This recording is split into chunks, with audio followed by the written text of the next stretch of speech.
Bak bunun içerisinde istemiyorum bu cadunu. Bu pisimi.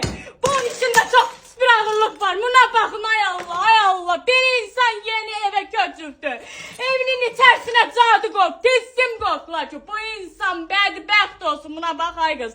Bunun üzerine senin işlerin alt üst olur da bu evinden eşiğinden didergin düşürsen buna bakın ay Allah ay Allah. Dehşetli dehşet. Bir insanın hayatını viran eləmək için getirip evinin içerisine cadı koyurlar. Tilsim koyurlar ki nedir bu insan bu evinden bu mülkünden xeyir görməsin. Ziyan üstə ziyan çəksin diye olunmuş cadıdır. Buna bak ay kız kıfılı görürsən mi? Senin bu mülküne elə bir kıfıl vuruşdular. Ancaq bədbəxtlik olsun, qani qaraçılıq olsun diye olunmuş cadı tilsimli. Buna bakın ay kız ay kız ay kız ay kız ay kız. Ay Allah görsən mi ay kız bu kıfılı? Görsən sizin elə bil aile hayatınızı dağıtmaq üçün olunmuş cadı tilsimdir. Bir ailəni viran eləmək üçün cadı eləyirlər, tilsim eləyirlər. Buna bax ay qız. Ay Allah, ay Allah, ay Allah, ay Allah.